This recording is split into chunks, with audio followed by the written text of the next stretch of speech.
दोस्तों आज मैं आपके लिए लाया हूँ most important Indian polity questions जो कि बहुत ही ज़्यादा इंपॉर्टेंट है, किसी भी एग्जाम के पॉइंट ऑफ व्यू से बहुत ज़्यादा इंपॉर्टेंट है। और मैं आज आपको एक्सप्लेन करने वाला हूँ each and every questions.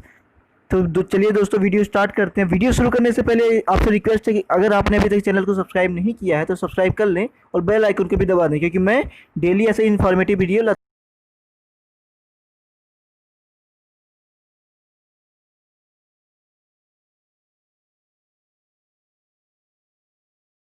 Question है, who administrates the oath of office of vice president. हमारे जो उपराष्ट्रपति हैं उन्हें शपथ कौन दिलाता है? Option A chief justice of India, option B president of India, option C speaker of the Lok Sabha and D attorney general of India. तो देखिए दोस्तों, option A chief justice of India. तो दोस्तों यहाँ पे चीफ जस्टिस ऑफ इंडिया इस समय भारत के चीफ जस्टिस कौन है? तो दोस्तों यहाँ पे इस समय भारत के चीफ जस्टिस हैं शरद अरविंद बोबड़े। कौन है दोस्तों? शरद अरविंद बोबड़े, जो इस समय सुप्रीम कोर्ट के चीफ जस्टिस हैं, वह शरद अरविंद बोबड़े। तो दोस्तों Sharad Arvind Bobde chief justice of India है। ऑप्शन बी है president of India. President of India कौन है? रामनाथ कोविंद। स्पीकर ऑफ लोकसभा कौन है दोस्तों? स्पीकर ऑफ लोकसभा है ओम बिड़ला। कौन है दोस्तों? ओम बिड़ला। और दोस्तों अटॉर्नी जनरल ऑफ इंडिया है के वेणुगोपाल, जिनकी नियुक्ति कौन करता है? प्रेसिडेंट। तो दोस्तों यहाँ पे हमारा करेक्ट ऑप्शन हो जाएगा option B, president of India. President of India जो होते हैं, जो प्रेसिडेंट राष्ट्रपति होता है, वह वाइस प्रेसिडेंट को शपथ दिलाता है। तो दोस्तों यहाँ पे आपको एक फोटो दिख रही होगी। इस फोटो में देखिए कुछ महत्वपूर्ण लोगों की ओथ और रेजिग्नेशन के बारे में यहाँ पे जानकारी दी गई। जैसे कि प्रेसिडेंट का ओथ जो है, जो शपथ है, वह चीफ जस्टिस ऑफ इंडिया दिलाते हैं। जो सुप्रीम कोर्ट के मुख्य न्यायाधीश होते हैं वही प्रेसिडेंट को शपथ दिलाते हैं, और उनका जो इस्तीफा रेजिग्नेशन होता है वो वाइस प्रेसिडेंट लेते हैं। जो उपराष्ट्रपति उनका इस्तीफा लेते हैं, स्वीकार करते हैं। अब दोस्तों जो वाइस प्रेसिडेंट होते हैं उनको शपथ प्रेसिडेंट दिलाता है और रेजिग्नेशन भी प्रेसिडेंट ही लेता है। जो गवर्नर होते हैं, जो राज्यपाल होते हैं, उनको जो शपथ है chief justice of high court, जो हाई कोर्ट के मुख्य न्यायाधीश होते हैं, वो दिलाते हैं, और इस्तीफा इनका प्रेसिडेंट लेते हैं। और दोस्तों चीफ जस्टिस ऑफ इंडिया, जो सुप्रीम कोर्ट के जो चीफ जस्टिस हैं, उनको शपथ प्रेसिडेंट दिलाते हैं और उनका रेजिग्नेशन प्रेसिडेंट ही लेते हैं। और प्रधानमंत्री को शपथ प्रेसिडेंट और इस्तीफा भी प्रेसिडेंट ही लेते हैं। और स्पीकर ऑफ जो लोकसभा दोस्तों, उनको शपथ कोई नहीं दिलाता है, उनको कोई शपथ नहीं दिलाता है, और उनका रेजिग्नेशन जो डिप्टी स्पीकर ऑफ लोकसभा होते हैं वह लेते हैं। चलिए दोस्तों नेक्स्ट क्वेश्चन तरफ बढ़ते हैं। दोस्तों नेक्स्ट क्वेश्चन हमारे पास यहाँ पे है कि who among the following not appointed by the president. यहाँ पे क्वेश्चन दोस्तों है कि प्रेसिडेंट के द्वारा निम्नलिखित में से किसे नहीं चुना जाता है? दोस्तों तो यहाँ पे पहला ऑप्शन है chairman of UPSC, option B है governor of state, option C जज of high court, option D है वाइस प्रेसिडेंट। तो दोस्तों यहाँ पे करेक्ट ऑप्शन हो जाएगा ऑप्शन डी, वाइस प्रेसिडेंट। दोस्तों जो वाइस प्रेसिडेंट होते हैं उनको प्रेसिडेंट द्वारा नहीं चुना जाता है, बल्कि उनको लेजिस्लेटिव असेंबली के मेंबर्स द्वारा, जो कि एमएलए, एमएलसी, लोकसभा और राज्यसभा के जो मेंबर्स होते हैं उनके द्वारा चुना जाता है। तो दोस्तों यहाँ पे करेक्ट ऑप्शन होगा ऑप्शन डी, वाइस प्रेसिडेंट। दोस्तों जो चेयरमैन ऑफ यूपीएससी हैं उनको भी प्रेसिडेंट द्वारा चुना जाता है, और इस समय जो यूपीएससी के चेयरमैन हैं वो कौन है? अरविंद सक्सेना। क्या कौन है दोस्तों? अरविंद सक्सेना इस समय यूपीएससी यूनियन पब्लिक सर्विस हैं। और दोस्तों इनका जो कार्यकाल है वो 7 अगस्त 2020 तक है। अब दोस्तों इस गवर्नर ऑफ स्टेट, और दोस्तों हमें पता होना चाहिए कि हमारे जो उत्तर प्रदेश राज्य के जो राज्यपाल हैं वो आनंदीबेन पटेल हैं, और वाइस प्रेसिडेंट जो हैं वह एम वेंकैया नायडू हमारे देश के वाइस प्रेसिडेंट उपराष्ट्रपति हैं। नेक्स्ट क्वेश्चन तरफ बढ़ते हैं दोस्तों। नेक्स्ट क्वेश्चन है the idea of fundamental duties is derived from. जो फंडामेंटल ड्यूटी, मौलिक कर्तव्य, जो हमारे कॉन्स्टिट्यूशन में मौलिक कर्तव्य का आइडिया जो है यह किस देश से लिया गया है? Option A Russian constitution, option B British constitution, option C American constitution, option D German constitution. दोस्तों करेक्ट ऑप्शन होगा ऑप्शन ए रशियन कॉन्स्टिट्यूशन। दोस्तों रशियन कॉन्स्टिट्यूशन से फंडामेंटल ड्यूटीज़ के आइडिया लिए गए थे। अब दोस्तों ब्रिटिश कॉन्स्टिट्यूशन से जो हमारा पार्लियामेंट्री सिस्टम है, जो हमारा एक संसद वाला सिस्टम है, जो पार्लियामेंट्री हमारा सिस्टम है वह ब्रिटिश कॉन्स्टिट्यूशन से लिया गया है। जो पार्लियामेंट्री सिस्टम है वो ब्रिटिश कॉन्स्टिट्यूशन से लिया गया है। और दोस्तों जो हमारे फंडामेंटल राइट्स हैं, जो हमारे क्या दोस्तों जो हमारे फंडामेंटल राइट्स हैं वह अमेरिकन कॉन्स्टिट्यूशन से लिए गए हैं। किससे? अमेरिकन कॉन्स्टिट्यूशन से लिए गए हैं। अब जर्मन कॉन्स्टिट्यूशन से दोस्तों सस्पेंशन ऑफ फंडामेंटल राइट्स लिए गए हैं। जब मतलब क्या है दोस्तों कि इमरजेंसी के दौरान जो नागरिकों के मौलिक अधिकारों को सस्पेंड कर दिया जाता है, वह जो ये आइडिया है वो जर्मनी के कॉन्स्टिट्यूशन से लिया गया है। तो दोस्तों रशियन कॉन्स्टिट्यूशन से आइडिया ऑफ फंडामेंटल ड्यूटीज लिया गया, ब्रिटिश कॉन्स्टिट्यूशन से idea parliamentary form of government लिया गया, अमेरिकन कॉन्स्टिट्यूशन से फंडामेंटल राइट्स लिए गए हैं, जर्मन कॉन्स्टिट्यूशन से suspension of fundamental right during emergency लिया गया है। तो दोस्तों इसका करेक्ट ऑप्शन होगा ऑप्शन ए रशियन कॉन्स्टिट्यूशन। तो दोस्तों नेक्स्ट क्वेश्चन तरफ बढ़ते हैं और नेक्स्ट क्वेश्चन हमारा यहाँ पे है the fundamental right which can not be suspended even during an emergency. दोस्तों यहाँ पे बोला गया ऐसा कौन सा फंडामेंटल राइट है जो इमरजेंसी के दौरान भी सस्पेंड नहीं होता है।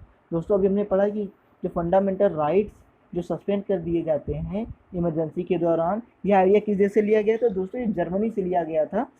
अब यहाँ पे पूछा है कि कौन सा लेकिन ऐसा फंडामेंटल राइट है जो इमरजेंसी के दौरान सस्पेंड नहीं किया जाता। दोस्तों option A right to equality, समानता का अधिकार, B right to freedom of expression, C right to movement, option D right to life. तो दोस्तों ऑप्शन डी जो हमारा करेक्ट ऑप्शन जी राइट टू लाइफ मतलब जीने का अधिकार। जीने का अधिकार तो दोस्तों किसी से छीना नहीं जाएगा, तो हमारा ऑप्शन डी करेक्ट ऑप्शन हो जाएगा। दोस्तों आपकी जानकारी के लिए बता दूं कि पहला जो हमारा इमरजेंसी है वह अक्टूबर 1960 से 1968 तक था। और यह दोस्तों जब इंडिया चाइनीज वार के दौरान यह इमरजेंसी लगी थी। और दोस्तों जो सेकेंड हमारा इमरजेंसी था वह 3 दिसंबर 1900, ये फर्स्ट हमारी इमरजेंसी थी दोस्तों। और सेकेंड इमरजेंसी जो हमारी थी वह हमारी दिसंबर 1971 से लेके 1972 तक लगी थी। और ये इमरजेंसी दोस्तों भारत और पाकिस्तान युद्ध के दौरान लगी थी। और दोस्तों जो थर्ड इमरजेंसी हमारी है वो 25 जून 1975 से लेके 19 जून 1975 से लेके 21 मार्च 1977 तक थी। और यह दोस्तों इंदिरा गांधी जब प्राइम मिनिस्टर थी तब ये इमरजेंसी लगी हुई थी। और दोस्तों इमरजेंसी से रिलेटेड एक क्वेश्चन और भी है कि जो प्रेसिडेंट है वो कितनी तरह की इमरजेंसी डिक्लेयर कर सकता है। तो दोस्तों president can declare three types of emergency. पहला कौन सा है? National emergency, second state emergency और थर्ड है फाइनेंशियल इमरजेंसी। तो दोस्तों आज तक हमारे देश में कोई भी फाइनेंशियल इमरजेंसी लागू नहीं की गई है। तो दोस्तों इसका करेक्ट ऑप्शन होगा क्वेश्चन 4 का option D right to life. Next question तरफ बढ़ते हैं दोस्तों। नेक्स्ट क्वेश्चन है which of the following is presided over by a non member. यहाँ पे बोला गया है दोस्तों कि इसमें से नीचे दिए गए में से कौन सा है कि जो उसके नॉन मेंबर द्वारा प्रिसाइड किया जाता है, तो दोस्तों चलाया जाता है। तो दोस्तों option A Lok Sabha, option B Rajya Sabha, option C Vidhan Sabha, option D joint sitting of Lok Sabha and Rajya Sabha. तो दोस्तों इसका करेक्ट ऑप्शन हो जाएगा ऑप्शन बी यानी राज्यसभा। ऑप्शन इसका दोस्तों करेक्ट हो जाएगा ऑप्शन बी राज्यसभा।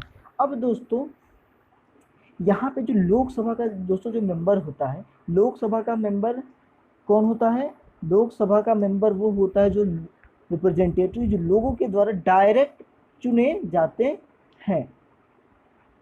अब दोस्तों लोकसभा, हमारे देश में जो लोकसभा में टोटल सीटें 552 है, टोटल सीट्स हैं 552, जिसमें से 545 पर वोटिंग होती है। और दोस्तों जो 2 मेंबर्स होते हैं वह एंग्लो इंडियन मेंबर्स होते हैं जो प्रेसिडेंट द्वारा नॉमिनेट किए जाते हैं। राज्यसभा में दोस्तों हमारे देश में 250 टोटल सीटें हैं और इसमें से 12 मेंबर जो होते हैं जो प्रेसिडेंट द्वारा नॉमिनेट किए जाते हैं। दोस्तों राज्यसभा को अपर हाउस बोलते हैं और लोकसभा को लोअर हाउस बोलते हैं। तो दोस्तों इसका करेक्ट ऑप्शन हो जाएगा option B, Rajya Sabha. Next question तरफ बढ़ते हैं दोस्तों। नेक्स्ट क्वेश्चन है, for the union territory not having legislature of their own laws are enacted by. यहाँ पे दोस्तों बोला, क्वेश्चन पूछा है कि जिन यूनियन टेरिटरीज में खुद की लेजिस्लेचर नहीं होता है उनमें लॉ कौन बनाता है, उनमें जो रूल है, लॉ है, जो कानून है वह कौन बनाता है। Option A parliament, option B president, option C administration, option D union law ministry. दोस्तों इसका करेक्ट ऑप्शन हो जाएगा ऑप्शन ए पार्लियामेंट। जिन यूनियन टेरिटरीज में खुद की लेजिस्लेचर नहीं होती है उनके लिए जो रूल होता है वो पार्लियामेंट बनाती है। पार्लियामेंट मीन्स दोस्तों लोकसभा एंड राज्यसभा। दोस्तों हमारे देश में कुछ ऐसे भी राज्य हैं जिनके पास दो मतलब बाई कैमरल लेजिस्लेचर होता है। बाई कैमरल लेजिस्लेचर का मतलब क्या है दोस्तों, वहाँ पे दोनों विधानसभा और विधान परिषद दोनों होती हैं।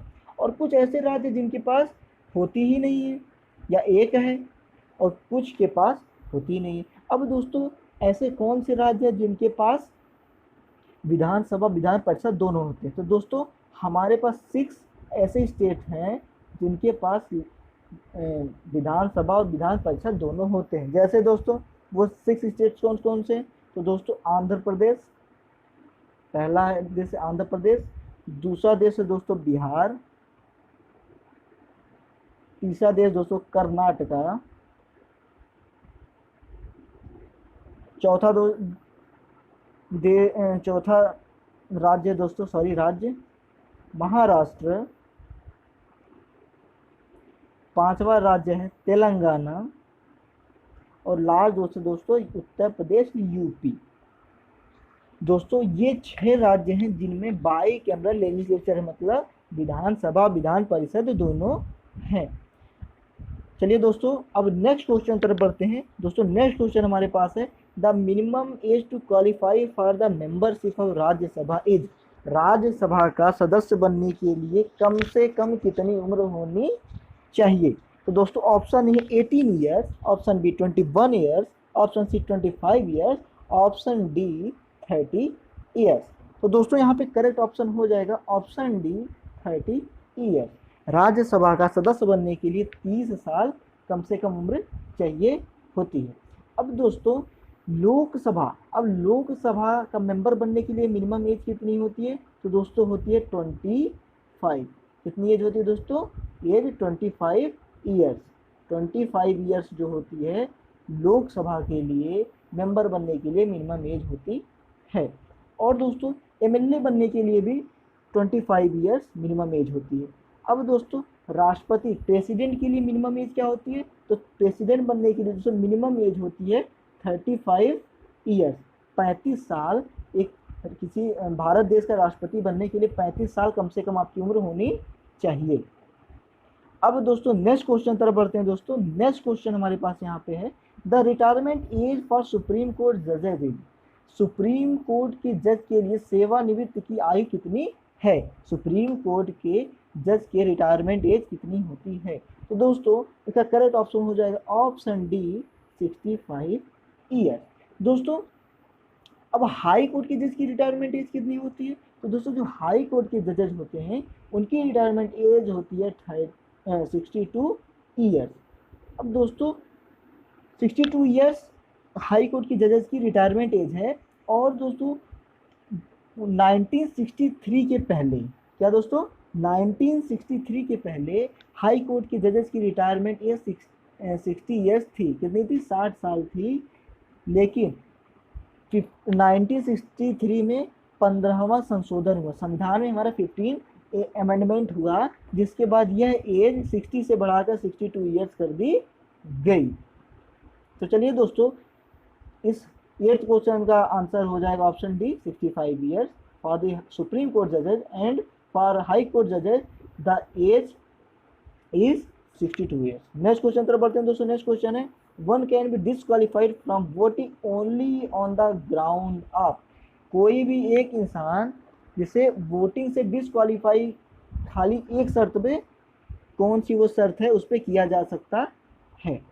दिए गए ऑप्शन में से ऐसा कौन सा एक ग्राउंड है, ऐसा कौन सी एक चीज़ है जिससे किसी भी वोटर को उसके बेसिस पे किसी भी वोटर को डिस्क्वालीफाई कर दिया जा सकता है। Option A age, option B sex, option C religion, option D education.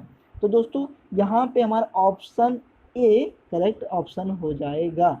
दोस्तों कोई भी हमारे कॉन्स्टिट्यूशन में ये राइट दिया गया है कि द पर्सन हु इज 18 और above can participate in voting. कोई भी इंसान, कोई भी सिटीजन ऑफ इंडिया, अगर वह 18 साल या 18 साल से बड़ा है, वह किसी भी, या वो मेल हो या फीमेल हो, किसी भी धर्म का हो, कितना पढ़ा लिखा हो या ना पढ़ा लिखा हो, यह मैटर नहीं करता। खाली मैटर यहाँ पे करता है कि वह इंसान, वह भारत का नागरिक 18 साल या उससे ज़्यादा होना चाहिए। तो दोस्तों खाली एक ही शर्त है कि अगर वह भारत का नागरिक है तो खाली उसके लिए एक ही क्राइटेरिया है कि वह 18 साल या 18 साल से ऊपर हो तो वोट दे सकता है। और इसके अलावा ऐसा कोई भी क्राइटेरिया नहीं है जिसके बेसिस पे किसी भी भारतीय नागरिक को वोट देने से वंचित किया जाए। तो ऑप्शन ए हमारा एज करेक्ट ऑप्शन होगा। दोस्तों नेक्स्ट और आज के हमारे लास्ट क्वेश्चन तरफ बढ़ते हैं। दोस्तों हमारा आज का लास्ट क्वेश्चन है कि अरुणाचल प्रदेश व ग्रांटेड स्टेटहुड इन। अरुणाचल प्रदेश को भारत देश का राज्य कब बनाया गया? अरुणाचल प्रदेश को भारत देश का राज्य कब बनाया गया? Option A 1972, option B 1984, option C 1985, option D 1987। Correct option होगा दोस्तों ऑप्शन डी 1987। अरुणाचल प्रदेश को फरवरी 20, कब दोस्तों? फरवरी 20 1987 को भारत देश का राज्य बना दिया गया। अब दोस्तों नेक्स्ट क्वेश्चन ये है कि उत्तर प्रदेश को कब भारत का राज्य बनाया गया? तो दोस्तों उत्तर प्रदेश को भारत का राज्य 24 जनवरी 1950 को बनाया गया। और दोस्तों उत्तर प्रदेश में टोटल 75 ज़िले हैं, जिसमें से लखीमपुर खीरी, दोस्तों लखीमपुर खीरी सबसे बड़ा ज़िला है।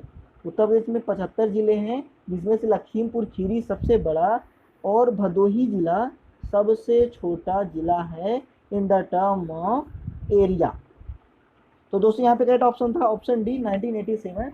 दोस्तों आई होप कि आपको ये वीडियो पसंद आया होगा और ये वीडियो आपके लिए इन्फॉर्मेटिव लगा हो। अगर दोस्तों आपको ये वीडियो इन्फॉर्मेटिव लगा है तो इस वीडियो को प्लीज़ लाइक करें और चैनल को सब्सक्राइब करना बिल्कुल ना भूलिए दोस्तों। Thanks for watching video. मिलते हैं नेक्स्ट वीडियो में। Thank you so much.